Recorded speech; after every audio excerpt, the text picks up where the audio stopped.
Okay, amazing. We are here. I'm here with Yan, and we're here to share what we are actually doing. We have been creating a school group called Soul Purpose School Group, and it's a platform and a space for people who wants to wake up, have been waking up, and to really be a part of this frequency of uh, awakening. And those who believe in the invisible world, in the spiritual dimension, and to really want to integrate their day-to-day life with something that they have been feeling intuitively inside the real uh, dimension of life, and which sort of like it's my past present version of myself, where I have been exploring different ways to integrate my life, because the way that I observe most people living the life felt like a surface base. And we have created, launched a school group last year in August, and the group has been growing very rapidly. And we decided to come out here on the YouTube space to be able to share what we're doing because we're constantly expanding. So Jan is a soul purpose alchemist, and he has been helping us expanding and growing what we are doing.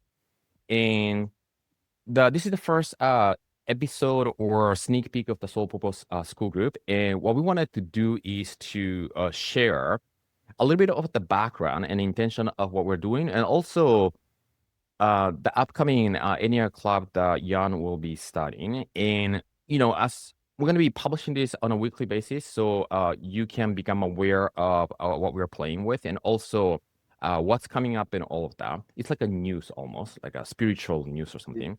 And the desire and intention is for everybody to begin getting some insights, a curiosity, and also different layers of expansion that might help you to solve or move through anything that you might be going through. So, do you want to say something like what, maybe share with us, like you started to do the soul purpose alchemy, and then that name and identity is very perfect, but what has been your experience being that, engaging in that, and then thinking about what we can do?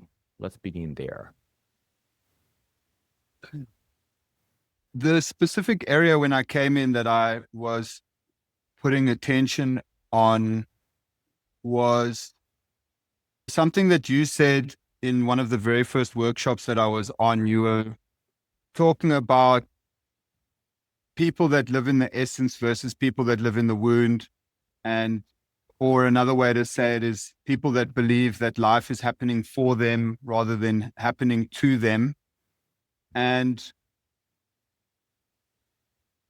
I think at the point when I heard that in the workshop, I was of the belief that life was happening to me, and that I was very identified with certain experiences in my life that I guess I could at that time call trauma or baggage or anything like that. And just, something happened very quickly in just one workshop, listening to you talk. You said a couple of things, and very recently, I've realized, I'll go on a bit of a tangent now, but very recently I've realized that it's not what you said, but from where it came from. Like the way, there's no language to describe this, but essentially it wasn't your ego talking to my ego. It was your soul talking to my soul. And that had a massive impact on me. And so, in the months after that, because that must have been early in the community last year, August. So it's been about a year, and I just haven't been able to shake this. It's such a, I'm obsessed with this idea of like a spiritual awakening, right? And for a very long time, I thought that it was like this epiphany or something that happens. You get bonked on the head by the universe, and poof, you But I think it is a series of small moments. At least for me, it has been, and like a beautiful journey. And but when I encounter people, I'm in a couple of 12-step fellowships and various communities, and when I encounter people that clearly are maybe not even consciously, but are living in the story of the essence, um, you can hear it. You can hear it in the way that they talk. You can hear it in the way that they talk about themselves. You can hear it in the way that they express their story and their life so far, versus people that are life is happening to me, and it's this. There's a lot of pain. There's a lot of fear. There's a lot of and I don't say this from a place like a pedestal or anything. I was there, and I'm just fascinated by that moment where you changed it all for me. Just in by being in the energy of that workshop and around you. And so I guess that's what I'm trying to do as the community alchemist, is to try and create mechanisms and spaces within the community for people that are awake, if we could say, people that are living in the story of the essence, to to to shine that, and for the people that are still struggling, to experience it. And there is really uh, nothing more powerful than somebody that's a couple of steps ahead of you when you are like in that dark place. Somebody who's gone from the story of the wound to the story of the essence, because it's quite a thing, to go from uh, I am my trauma, I am the thing, because horrific things happen to us, and for as long as I could, my belief and if you said to me that my trauma is just a perception, which you did say, uh, if it came from anywhere else, I would have been like, well, why are you gaslighting me, or why are you uh, why, like, but under the right circumstances or from the right place, just something magical happened for me. And I realized it wasn't the words, it was where they came from. And so we don't need to coach people, we just need to shine. We need the essence to, shine, and then allow people to experience it, and for it to unfold for them naturally. Okay, I have so many things that I wanna respond back from what you just said.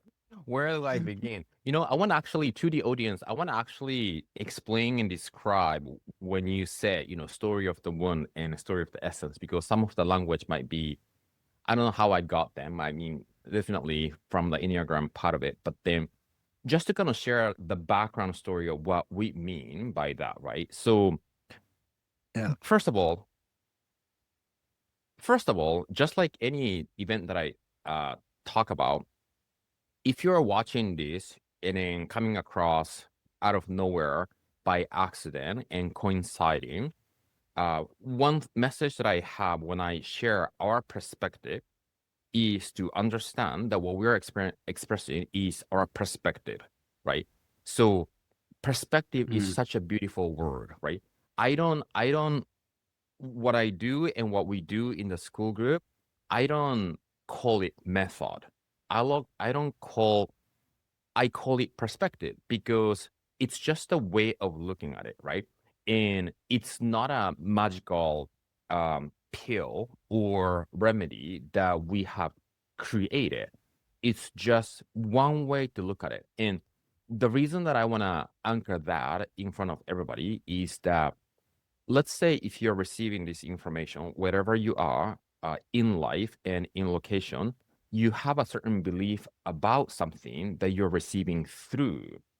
So whatever that we're believing shapes our perception. And I'm here sharing, we're here sharing our message, and then you're receiving, but then what you're receiving internally as an experience is being filtered through your current perception.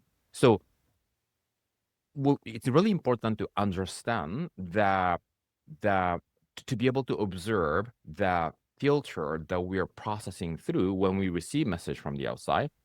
So the easy way to sort of set not boundary, but to be on the same page is that nobody who is watching this needs to believe what we are talking about, Mm. right? And because this is not another sort of belief system that we're downloading to anybody, but it's a perspective that we're presenting so you can examine to contrast and apply into your life, and then pick and choose what works for you. I always use the term, I don't know why I like that food analogy, but I always like to kind of share a lot of the stuff that I do is like presenting a buffet, and then you pick and choose what works for you, because I think the idea and the perspective of, oh, I don't agree with you, that attitude have has created the separation of the world, right? So when somebody tells me, oh, I don't agree with you, okay, that's fine. Yeah. And Mhm. when I have something that I don't like the term agreeing, I like the term resonating with, because everything, depending on the belief that you're in, depending on the life that you have lived, you have a certain perception that Mhm. is ready to take on, or you might resist against it. That's a resonance, right? And then, not to sort of jump around with the conversation, what you just said, Yun, that it wasn't what I said, but where I was coming from that spoke to you, is absolutely, we're talking about the frequency, right? So when we're in a certain frequency, we are having a certain view of the world, view of ourselves. And when I'm there, people actually feel it, right? Mhm. When somebody is sort of uncertain, people feel it. And we are multi-sensory creatures. So we are absorbing a lot of the, information and energy in every single interaction. So like when somebody is trained in communication, they know that the content of what we say is the minimum that, yeah, it's actually communicating. The tonality and the body language, the overall energy is what comes through. So definitely, right? I mean, coaching is to help people shift the perspective. So what's feeling closed opens up. That's all what coaching is. Mhm. Coaching is to help people taking from where they're at to where they want to go, to help them move through. That's what coaching is. But then what really help people change the transformation, which is changing the formation of identity, is absolutely what you just said. To be in the energy and the frequency that belongs to different perception and the model of the world. And the more you get immersed in that, that becomes your norm. And then whatever people are, that's how they created their current version of, Mhm. themselves. So coming back to the topic of essence versus wound, is that, we all know that, when we look at baby, babies are pure love, right? And then we don't really study the definition of what pure love is, but we kind of know and feel that, right? We don't need to learn what we don't need. We don't need to ask ChatGPT what the definition of pure love is. We feel and we know what that is, right? So the essence is that, right? So uh, the ego and the personality are something that we constructed through the journey that we have lived, but Mhm. who we are at the essential level is none of those. So, and then inevitably, each and every one of us encounter different pain, right? Because the physical world consists of that. There's going to be a pain and pleasure, sadness and happiness. And it's very interesting though, because I'm going to be heavily talking about this in the wholeness training that's coming up this week, which by the time this video gets published, it might be the past actually. But wholeness to me, a lot of people struggle with the trauma stuff, right? And then let me just kind of clarify a little bit, because when I said, I can't remember how exactly I explained to you, yeah, but if I said something along the line of the trauma was perception, first of all, there are all kinds of trauma, right? So when I say trauma is a perception, I'm not saying that for the sake of triggering anybody's trauma, right? There's a physical one, right? There's a psychological one.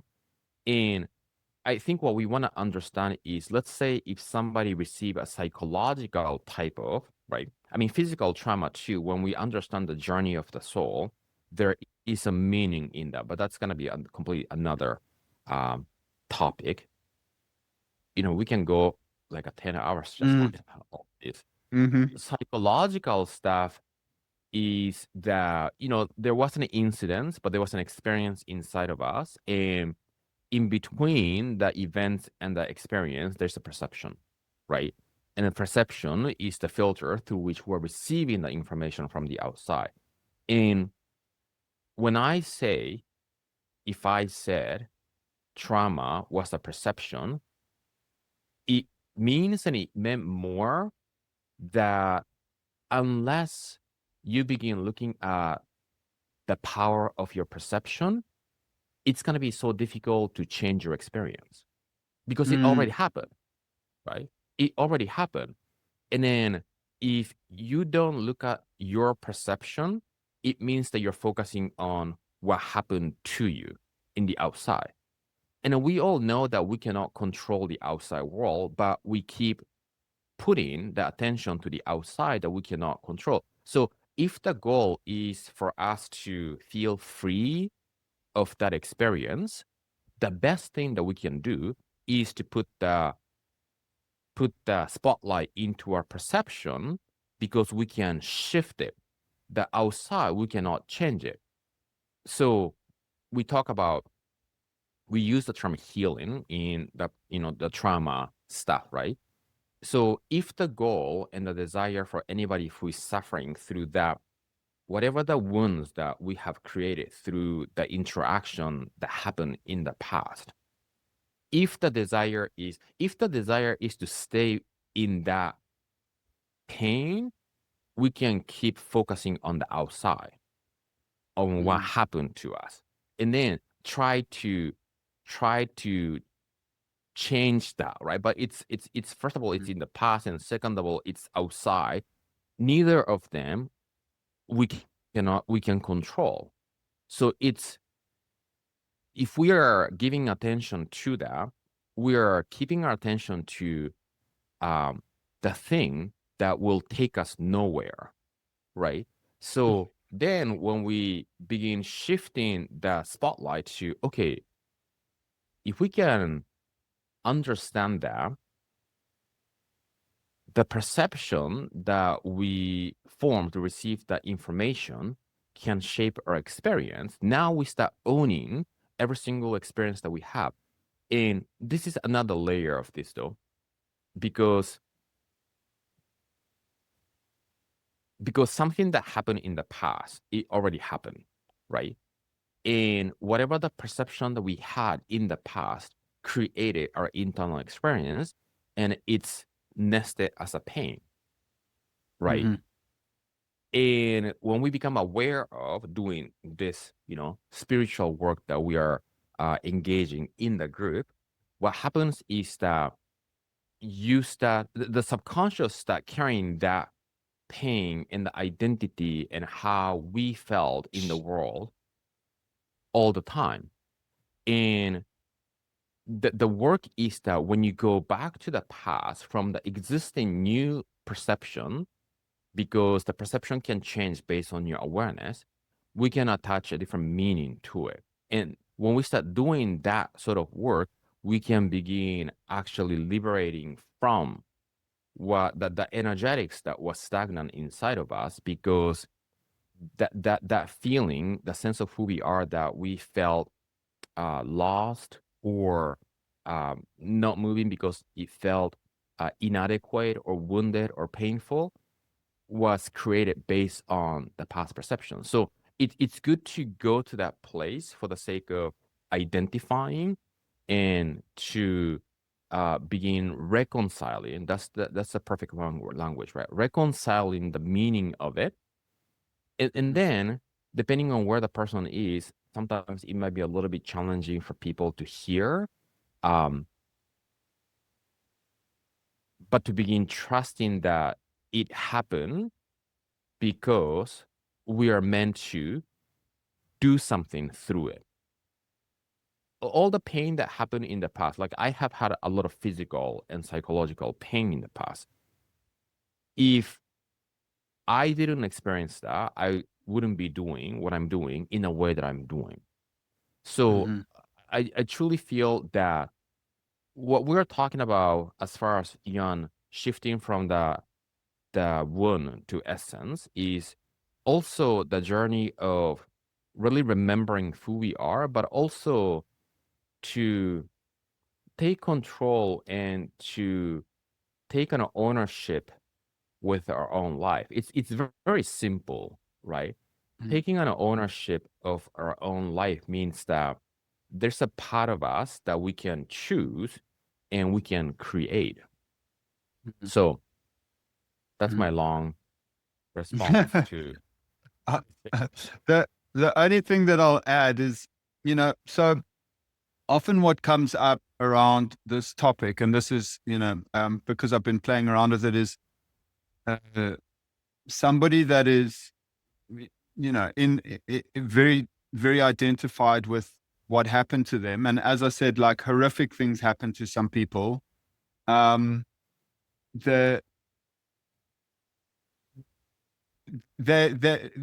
it's inevitable. Well, they're going to call bullshit, right? They're going to say, they're going to be so attached. And I even remember having a conversation with a young gentleman who had some stuff happen to him when he was a kid, things that shouldn't happen to kids. And when I was talking to him, his response was like, that sounds really lovely, but you don't know what you can't relate because it didn't happen to you.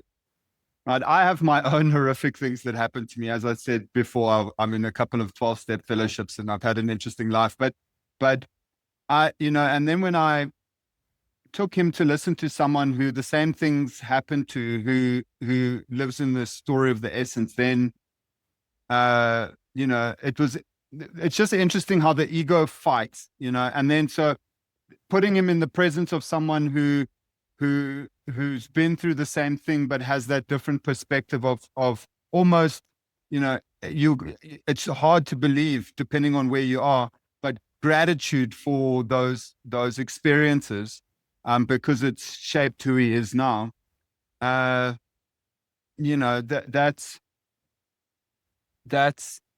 the whole thing is this particular area. I think what happened, for me, which was really interesting, was I was so ready to hear the message, but if I hadn't heard it, I would have, because this is the nature of this work, whether you do it alone or you do it with a coach or you do it however, it's going to happen where you suffer so much that eventually something will have to change.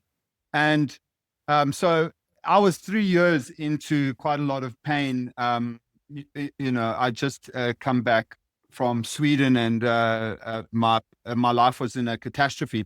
Anyway, and so I was pretty ready, and it could have gone on for 7 years on my own before I had figured it out myself. And I guess so the thing is that we can only carry the message. We can only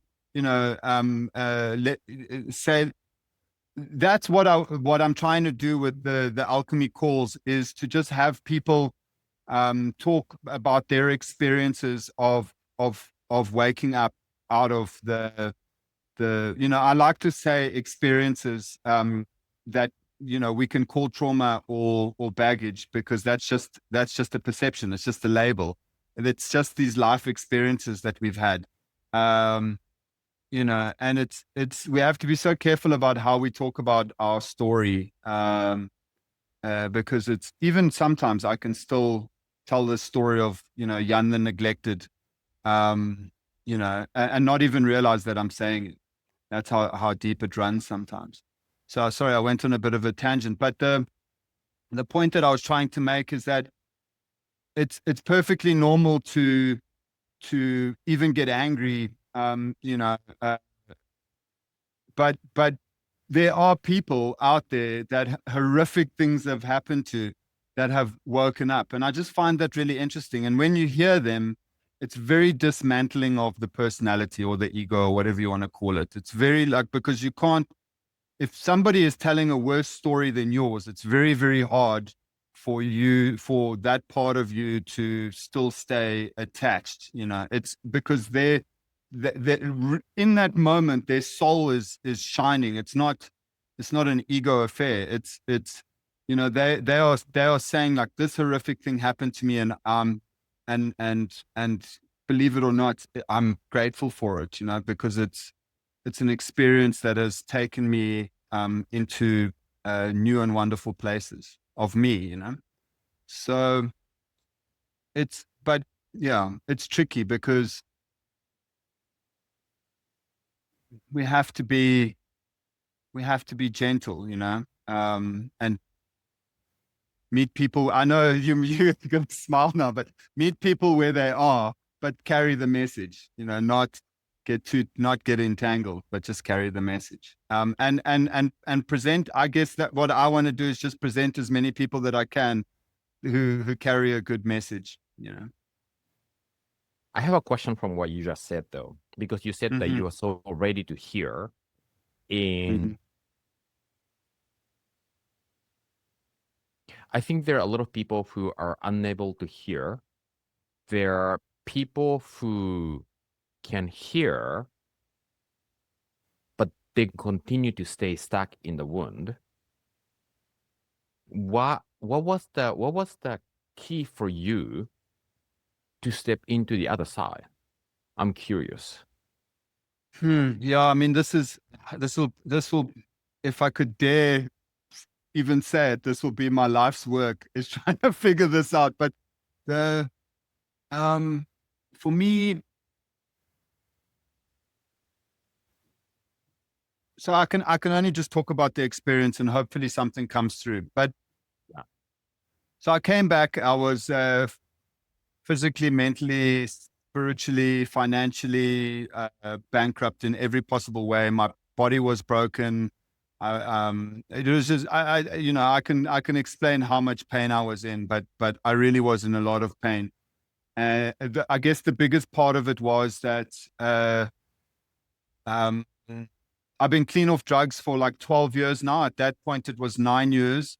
And I'd spent 9 years ticking boxes and trying my best to become a socially acceptable member of society, to the point where I was trying to put a life together with a partner in Sweden, a lovely partner, and it didn't work out. And I came back ripped in half, and I had a more profound, let's call it rock bottom at that point, a spiritual rock bottom, with, then what I had when I was, had to put the drugs down.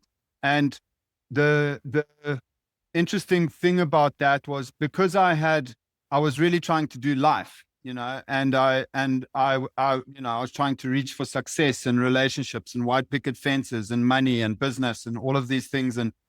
And so anyway, I found myself back in South Africa. And there was this part of me that was like, okay, well, you just got to try again, start building again, find a new partner, and there was this deep part of me that was like, you just need to sit. And I just sat. And I sat for a long time, for months, in pain, trying to I went through it all, like all the various things, shadow work and therapy and all of these modalities, trying to understand, trying to reach the deeper parts of me. And it was something that a very close friend of mine said to me. He leans strongly into the Buddhist teachings, and he was like, why not try some meditation? And so I did that, not really knowing much about it. And I just started doing breath work and meditation regularly. And then something started happening. I had a very physical experience from it. I would start to cry, and then as soon as I was about to like have that ugly cry, like like real cry, I would suck it back in. And then off I would go with that to therapy and try and work on it in therapy. And eventually I had to just leave therapy, and I knew what needed to happen was that I just needed to get closer and closer and closer to this damn wall that needed to break, crying. And after it happened, I just started crying all the time in my car with clients, and I just let it happen. It was just this energy that just had to come out of me. And somewhere in that was the first very big thing that happened to me. Somewhere after that, I had this realization that I don't speak to myself very nicely. And another community owner came up who's very big on affirmations. I saw him on Instagram, and that's how I found Skool. I joined his community, and I just, the whole thing was about money, but I just reached out to him and I said, can I use this just, for like to, and he was like 100%. And he sent me this list of various affirmations and stuff. And so I spent time looking in the mirror and speaking to myself better, and then meditating and doing these things. And then I saw, I was building my own nutrition community, and I was in a different community which helps with sort of marketing and things. And then I saw your stuff, and that's how I landed in the first workshop. And somewhere in that process was I had decided around the affirmation time that I needed to, once that damn wall had broken of the energy and the crying and stuff, what was coming through in my stillness, in my meditations and stuff, was a message of like I have to show up differently. That I had to start taking action, but not in building a new business or in relationships or in all of that personality based stuff, but in, like, for me, the deepest parts of me. And I'm struggling to articulate it, like to say it, but what happened was I made a decision that I'm going to change. That I didn't want to be the way that I was, and that all of the modalities, the shadow work, the journaling's not bad, but the therapy, the various, I went headfirst into all of it. I did it all. I was in so much pain, and it wasn't really changing anything. But what it did do was it allowed me to, it taught me that it wasn't changing anything. And then I was like, I just wanted to change. And I didn't know how, but I knew that the first place to start was with this horrible voice inside of me. This critic. And so I went on that journey. And then I guess somewhere there, I was following these breadcrumbs, and I landed up in that workshop with you. And I was already at a point where I was not so identified with everything that happened to me. Even at that point, I wasn't conscious of it, but thinking about it now, I was in a place where I was understanding why it happened. It was even in this friend of mine. He said something to me, which was a profound statement. He says, because I was struggling with the breakup with my partner, and he said, sometimes these angels come into our lives to drop grenades, and he was like, maybe you guys were being exactly what each other needed to grow. And that statement is a very like life is happening for me sort of thing. I encountered this mirror that prodded and poked me, and I for sure prodded and poked her in various ways. I haven't spoken to her, but what happened on my end of it was that I came back ripped in half, and here I am now, very much like grateful for the experience, and because so much has happened in the last year, last 4 years. There was 9 years of me living a certain way, thinking a certain, being a certain way, and I needed all of that. I needed it all to come crashing down in this spectacular me trying to force love in a foreign country and then coming back and being shattered by it in order to find the deepest parts of myself. So I'm very grateful for it. If it's bonkers, but I am grateful for it. What I'm feeling and sensing, hearing your response, because I think the question that I asked you was, you were ready to hear and then you're ready to step in, and what made you kind of make a jump from living in the one to be able to observe the one now because you're in the essence. I'm so glad that we're doing this, because just to be honest with you, Jan, like I have not been living in the one for a long time by now. So I understand, when people are there, but what as I hear you speak, what I'm becoming more aware of and realizing is how much of the time people might be stuck in that way of thinking, and that is becoming their whole life, which means that, and what I mean by that is that because I do what I do and then share to the world, right? This is a norm for me, right? And I need to remind myself that this is not norm for a lot of people, right?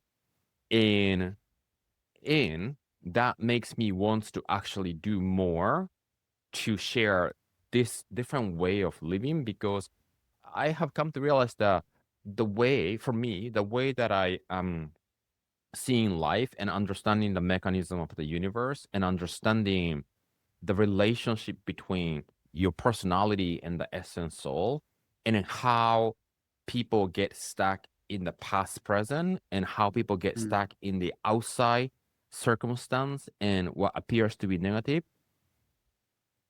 all of those, to really understand how we are here to live. Yeah, and it kind of sounds like a little vague and sort of more like a idealistic way of living, but then I have been living the idealistic life for a very long time by now. And of course, as I engage in this work and as I interact with people and clients and people in the group, I am expanding every week, right? I'm not the same person every week. That's what I love about what I do. And and I can tell you though, where I grew the most is not the book, it's not any program that I have taken. It's by me sharing this with people to the world. And then by sharing people's, shift and change just like yourself. And it's very interesting because the more I give and share this message to the world, uh, the more I feel like I get to grow, means that I feel like my awareness is expanding because I encounter different people who are in different stage, and that gives me a way to guide people through. And I think the message here on this, particular piece that we're sharing with people is to present the possibility, this might be a new possibility for them, right? When they hear essence versus wound, they might not connect and click right away what it is. But then I think the message is, if you believe, anybody who is watching or listening to, if you believe in the invisible world, the spiritual dimension, more than what you can see in the physical eyes, and if you feel like you're kind of stuck, like you have been or you used to be young, I would love for people to know that there's another way. And the another way might not be, it is not to keep focusing on what's not working. Because people tend to focus on what's not working, thinking that by trying to fix that is the way to get out of that. But my experience watching people is that's exactly the reason that you are there, because that's what you're focusing on. So, I mean, the clear message is, if you are there and then looking for a way out of it, begin leaning into that. Yeah, go ahead. Yeah. So I have a question for you, which I'll ask in a second. But part of my realization was, I guess, in a way, and a lot of this was unconscious at the time, but reflecting on it now, was whether I was in therapy or doing the various modalities or not, whether I was just at home feeling absolutely terrible or trying to fix it, those two things, I was essentially still in the story of the wound. Like, the one part felt better. I felt better because I was working on it. I was trying to fix it rather than just sitting in it. And to be honest, I think sitting in it is much harder, but way more beneficial. Both aspects of it, I guess, could be the same. Let's call it frequency or container. So it's in order for it to change it, you have to change the frequency. If I could just create language around this quickly, like, we have to, if I'm over here, this is the story of the wound, this is the story of the essence. How do I get from here to here? It's not by trying to fix this, because when I'm trying to fix this, I'm still in it. I have to, and this is my question for you, because to get from here to here the first time is it's a decision, right? That happens. And the language I like around this is, a person who doesn't smoke anymore doesn't see themselves as a smoker anymore, right? A person that still sees themselves as a smoker but stops smoking, most of the time will return to smoking, or they will walk around being very angry and miserable. So it's something like that. It's some sort of decision that happens that's like, I'm just not going to do this anymore. I'm not going to do it in the therapy. I'm not going to do it in all the various modalities. I'm done with that. But it happens on the deepest level. So my question for you is, and this might just be a belief, but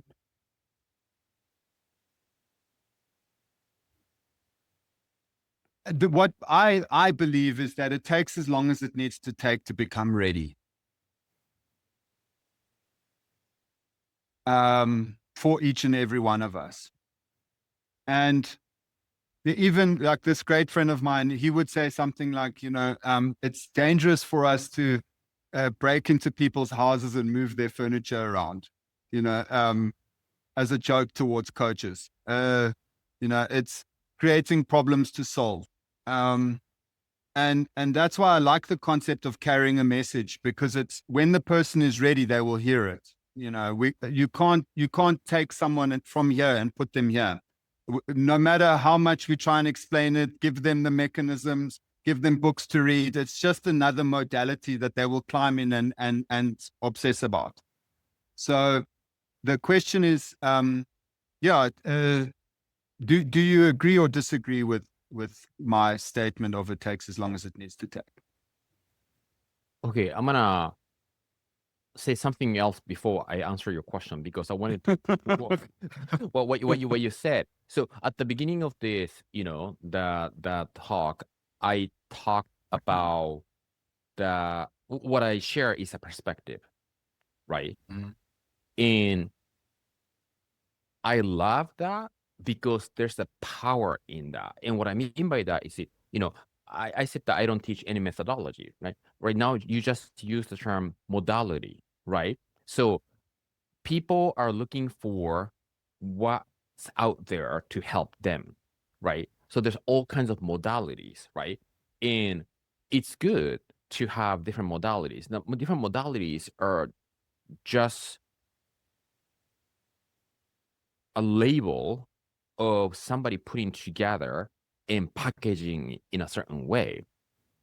And the danger of looking for another modality is that this is my experience though. Like people, there is this sort of habitual tendency in humans that wants the answer in the outside.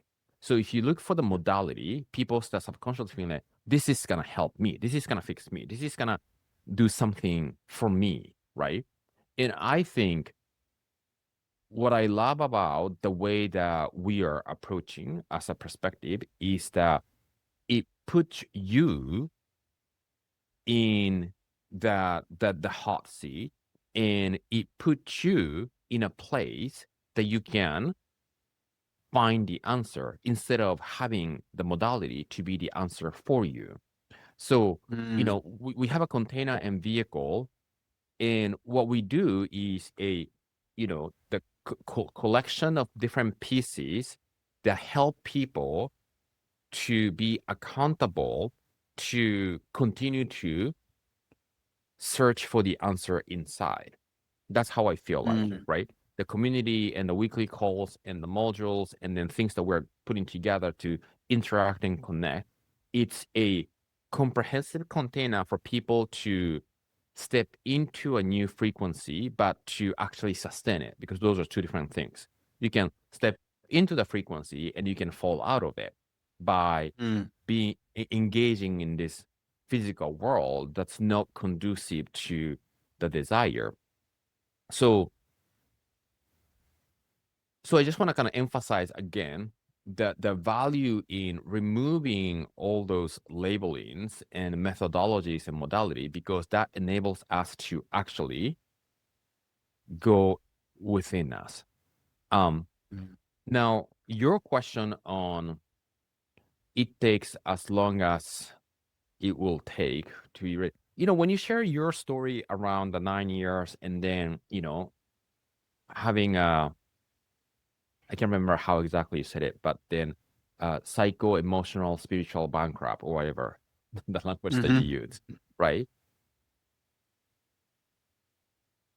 I believe in synchronicity and coincidences to coincide.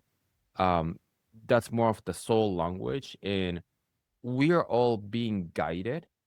And some of the stuff that we're being guided, sometimes when we're not aware of it, we might not notice it. We might not recognize Mm. it, right? Um, but then the potentiality is there and it keeps guiding us, right? So Mm. I guess to answer your question, I think we are on the same page. Mm. Something needs to happen for them to recognize that I'm being guided Mm. here. And you said to make a decision to leaning Mm. into, to lean into Mm. that. Mhm. You know, I think the key for that is to really be open to possibilities, right? Like you never know, because we cannot expect life to be the same today and Mm. tomorrow and next week, right? A magic can happen in the next moment. And I think that has been true for me. And then to be open to that, right? To be open to to be open to begin living a completely different life by single encounter or single realization with through some connection. And I think the more we sort of express ourselves, that's why I'm a huge fan of showing up, right? To show up fully, whatever the gift that we have, we want to be showing up to express and share to the world, because you never know how this thing that we're doing can be touching somebody. Or, I mean, YouTube is something that's permanent, so you never know this thing that we're making is gonna touch somebody or create an entry point for that person to change the rest of the life 10 years later. You know what I mean? Because it's gonna be there permanent. So I don't know if I answer your question, but I think Yeah, you beautifully answered it. Yes, yeah. I have another question. yeah. So you spoke about becoming aware or noticing or just being uh, um, just trying to catch the guidance, I guess, or to notice Right. it. Just noticing, I think, was the for me there was a bamboozle in that. Later on into my time in Soul Purpose community, the I could call it maybe the downside of awareness for me was so now I want to notice, right? So I create this unconscious attachment to now I'm trying to notice the universe like guiding me. So if I heard someone say, I read The Power of Now and it changed my life, I would see a review on Goodreads or something. I would go and buy The Power of Now, and every page I'd be like, where's my awakening? Where's my awakening? Where's my awakening? And so I think it's just something that I had to I had to go through that, but something that was interesting for me was how easy it is to get, that you become aware and then you get attached to you. It's the personality worms its way back in, and then I'm logically trying to be spiritual. I'm logically trying to listen to the universe. I'm logically trying to think my way into presence and essence and stuff. And and it's just interesting that when you were talking about noticing, I just had this memory of the early days of noticing, and then it should be lovely, and it maybe just be being, and just enjoying it. But I very, very quickly was like, cool, I'm going to read all the books. I'm going to hunt down the best books and Yeah. You say you had a it's just question? another version of what we're Yeah. talking about. Right. Yeah. Did you you don't have a question around that? Did I say, I think I've forgotten. You forgot. Okay. Where I'm at right now, though, Jan, I feel the guidance every moment. I feel like I'm being guided all the time, and I can notice and feel it. And then you're absolutely right, though. I think one of the things that we want to become aware of is to, let me see if I can explain this, because let me just kind of say it this way.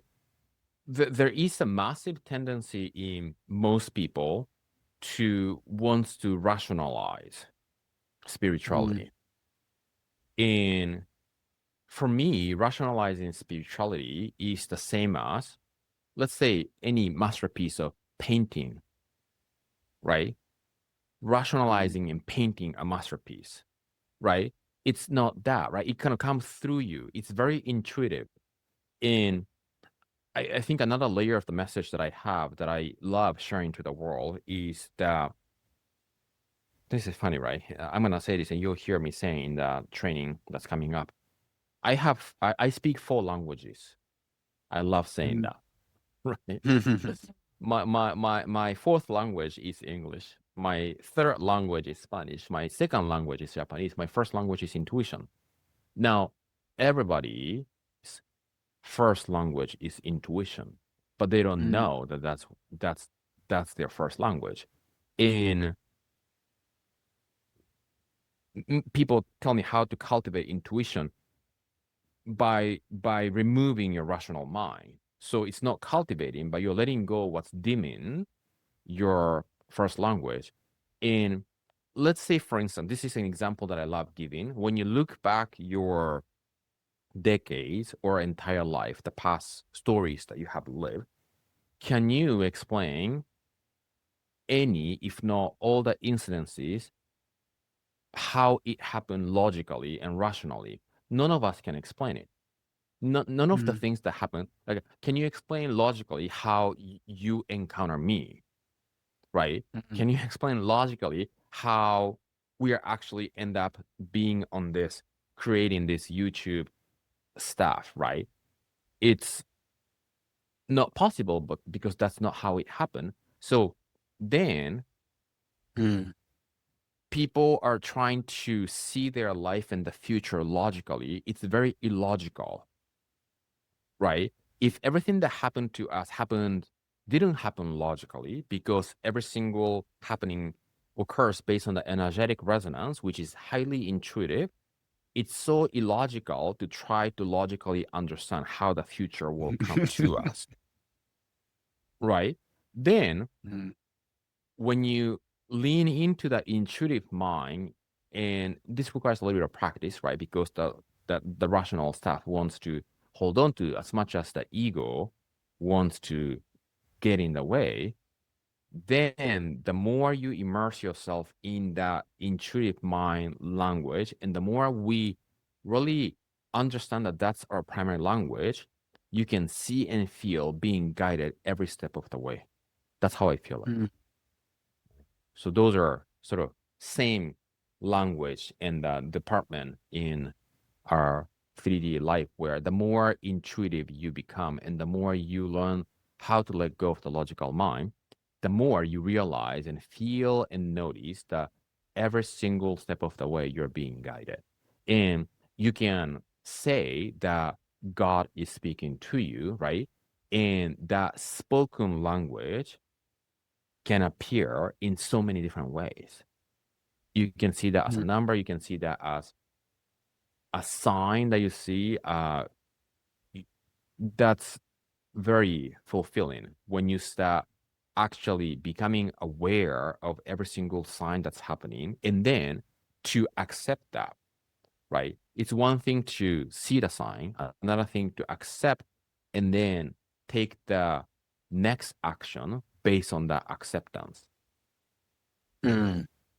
This is a little deep conversation here. Mm. Do you have any final comments, Jan? We can go on and create like a 3 hours YouTube video. um, uh, I would just want to ask because I think that you're having studied where you studied and with who, your understanding of the Enneagram is probably better than mine. So, what I love about it is this idea that my ego, or as they call it, my personality, is a distorted expression of uh, um, the holiest part of me.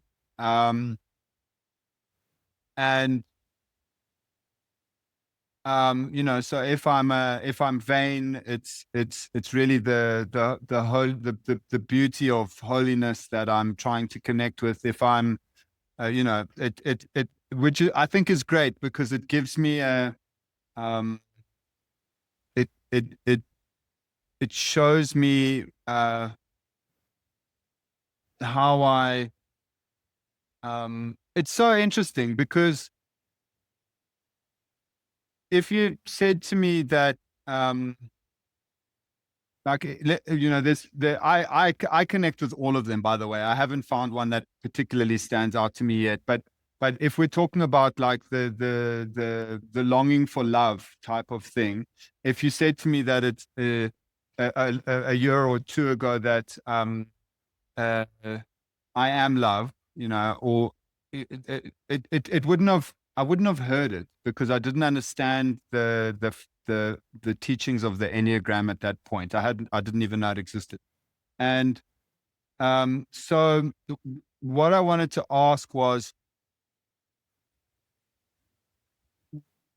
what is your sort of understanding of it? And Yeah. what do you So think's important on it? mhm, what I feel like we want to be intentional is to not to get trapped into the complexity of the map, first of all. Mm, Yeah. Because when you try to understand the map, it can easily take us to an intellectual place, which is the mhm, opposite of what we want to do, because the mhm, ultimate transformation can only happen through embodiment. Now, what I love about Enneagram is that it talks about what I found to be my message to the world, which is the dichotomy between the essence and the personality, right? Even the belief accelerator, self-realization, start with that, right? Because I think many people are unaware of the I. Most people think that the mind that they're entertaining is the I. So most people think that they are their thoughts, they are their belief, they are their mhm, emotion, right? So the the very fundamental message that I have to the world is, okay, let's say if you say that you're a spiritual being, it means automatically that you're not your mind, because you cannot be the spirit and the mind at the same time. So then every thoughts that you think, every even um, belief that you have, it's important to know that none of those are real, unchanging, eternal you, right? So, and then the the the conversation around awakening or enlightenment or transformation, many people who are in a spiritual, devoted to spirituality, are sort of seeking transcendence or an enlightenment, yeah. And then many people have a difficult time staying enlightened in traffic, for instance, right? Many people, many people have a difficult time staying enlightened when something that appears to be challenging or negative shows up in their life. And I actually divorce myself with this idea of living a spiritual life, neglecting our moment to moment experience. I'm not mhm, interested in it. I'm not interested in ascending to the spiritual place and not integrating that into our day to day life. Yeah. mhm. So I think a lot of the spiritual methodologies and modalities help us to take us there, but it's very impractical because I want to be there every single moment, right? I want to be there as I enjoy my expression of the personality, not to remove the ego or remove the personality completely to get there. It's a you can be enlightened and then awaken up in the mountain, and then that's beautiful. And don't we want to actually integrate that into our thinking? Don't we want to integrate that into our belief? And That's the so, whole game. yeah, that's the integration that I'm interested in the most, because, and then I'm very aware that if I express this, there's gonna be people who don't agree with me, right? And then I'm fine with it, right? People who are really into the spiritual stuff, they have a perspective and they have a desire of letting go and not putting value into the personality aspect of it. But I'm more interested in integrating in so Enneagram gives us that understanding, that the Mm-hmm. understanding of the personality and understanding of the essence. And then here's how I want to explain though, because sometimes the language of the Enneagram can be a little technical, right? But the holy ideas are the language around the different qualities of the essence of who we are. Yeah. Yeah. And I'm gonna explain Different that, dimensions. yeah, different dimension, different angle. Yeah. And when that gets distorted, the holy idea expresses as a fixation. So the personality, but the part of the personality that is wired based on the survival mind. Yeah, based on the survival mind. So then it becomes unhealthy, right? So it shows up as a needing to feel validated or Mm-hmm. needing to prove or feeling guilty, feeling all those emotions that is destructive to us is based on the fixation, based on the essence of who we are getting distorted through the mental construct, through genetic and environmental conditioning, right? Mm-hmm. Now, instead of talking about a lot of the language that the holy ideas use, I like to, for the sake of this, I like to use a um, lay language. For instance, what it means to have different angles and perspective of holy ideas is like this. Okay, everybody's seeking happiness, everybody's seeking freedom, everybody's seeking love, everybody's seeking peace. Yeah, let's just have those components, right? Mm-hmm. Happiness, freedom, love, and peace.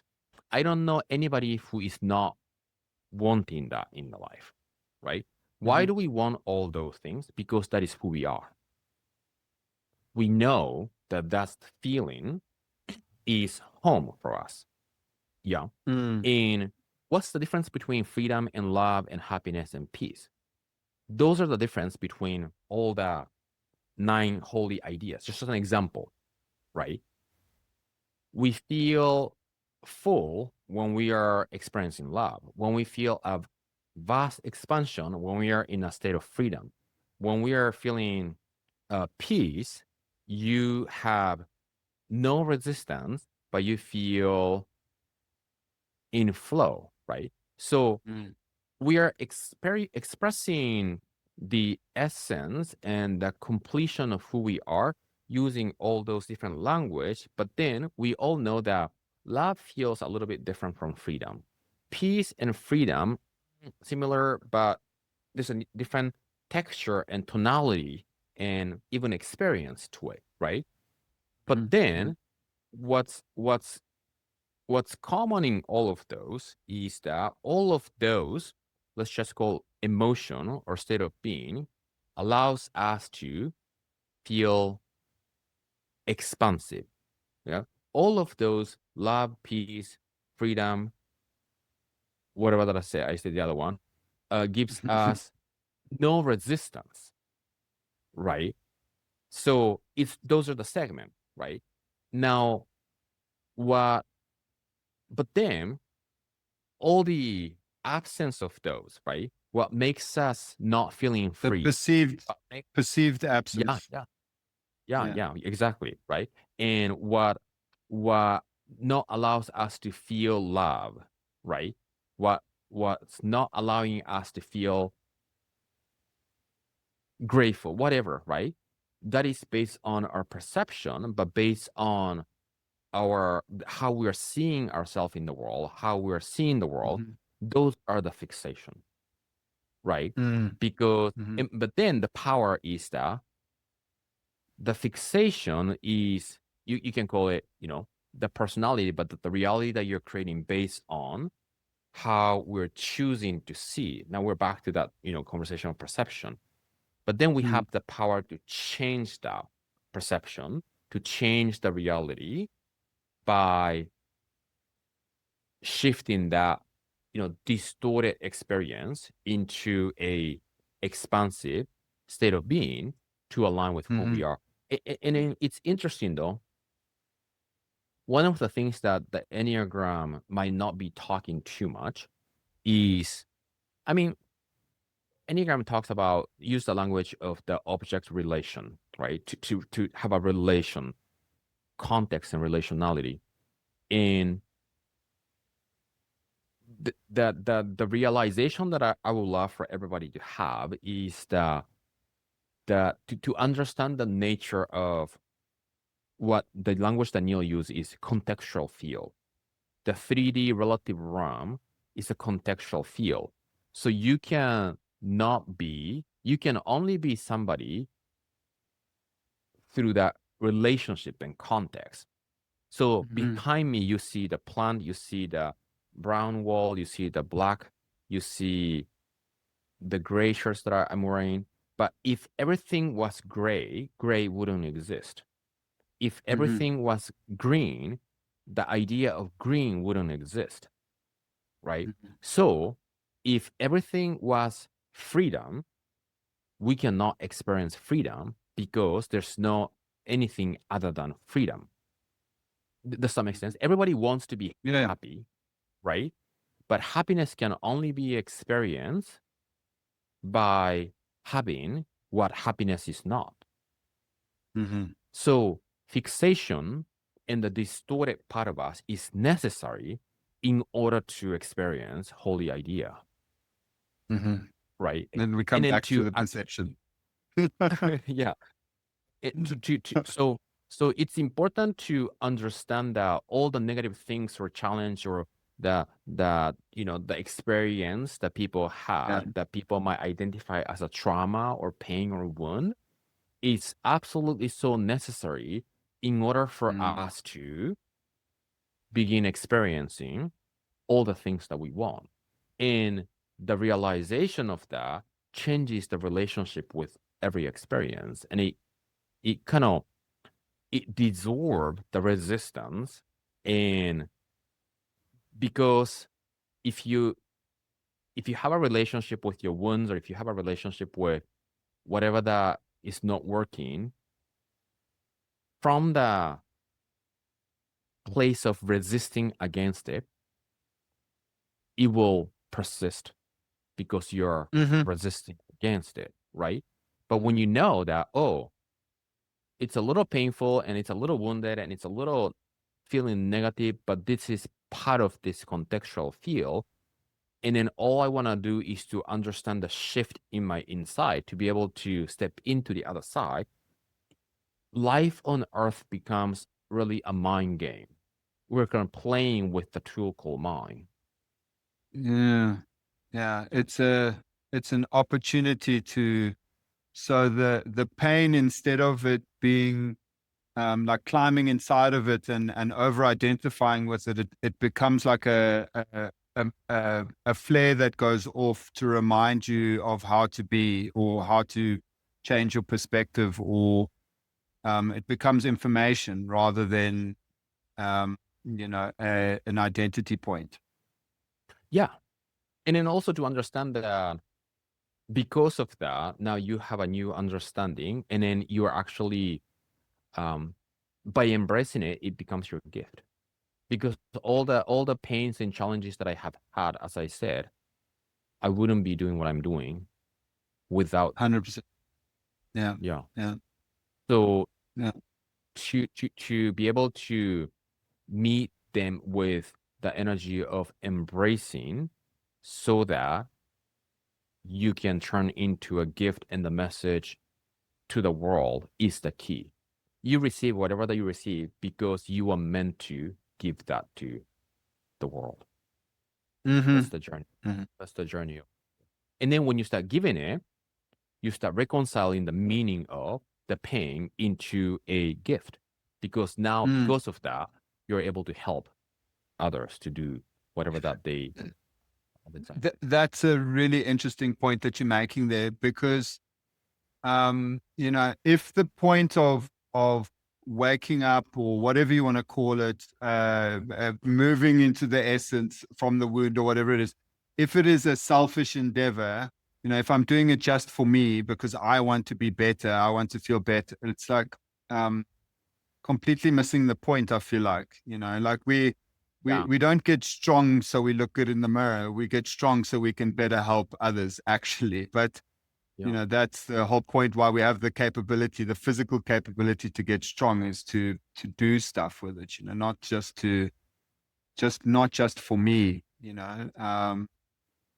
I think that yeah, I really feel strongly about that. I feel like um in the beginning, it really does come from this place of like, I just don't want to be in pain anymore. Hmm. But eventually it's like, okay, well, I'm not in pain anymore.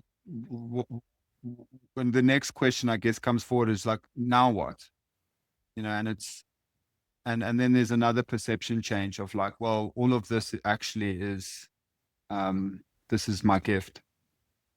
Yeah. And that is exactly to align with the law of circulation that we have as one of the principles, right? Yes. Many people who are in pain are wanting to receive for them, which is understandable because they're in a survival plane.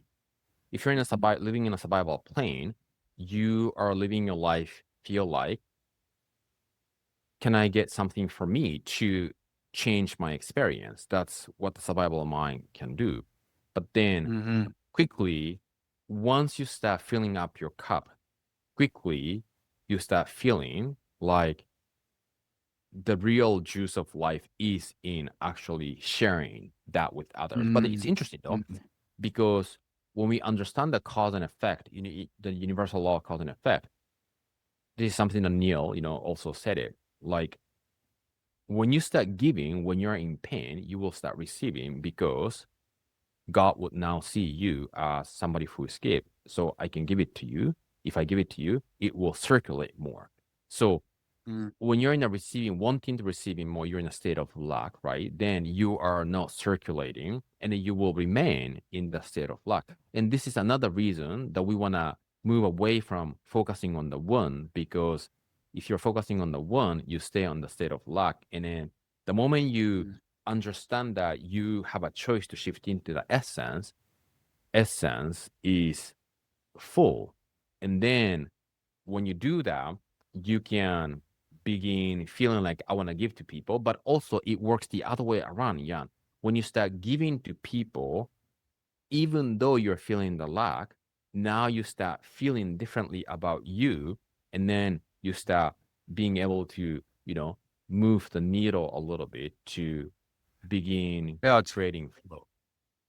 it's very powerful. I mean, just as a segue into I mean, when I first got clean, my sponsor at the time, often when I would try and, you know, look to him to try and fix my problems, or help me or whatever, he would really, the only thing he would ever say to me is like, go and help someone. Like he would just say, go and find someone to help. And I didn't understand it until I did it. And um yeah, it's really does. It changes everything.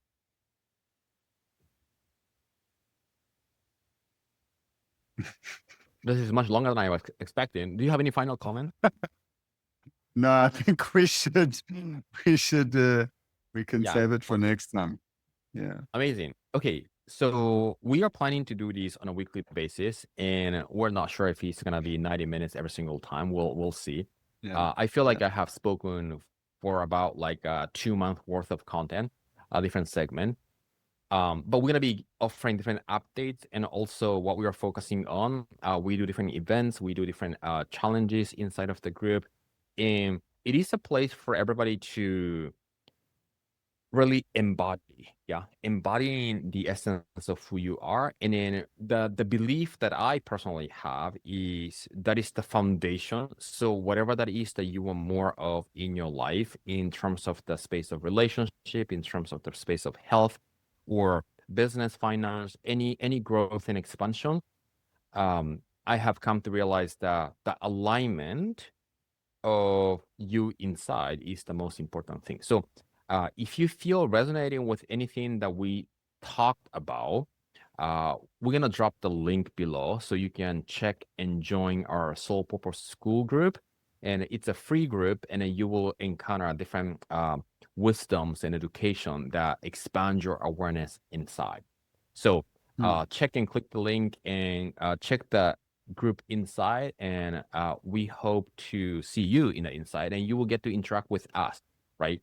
There are different calls that we do, and the vision that we have is to create a soul purpose movement. So that's it, everybody. Thank you, Jan, for joining. That was a little longer. It was wonderful. And we will see everybody on the next show. Thank you.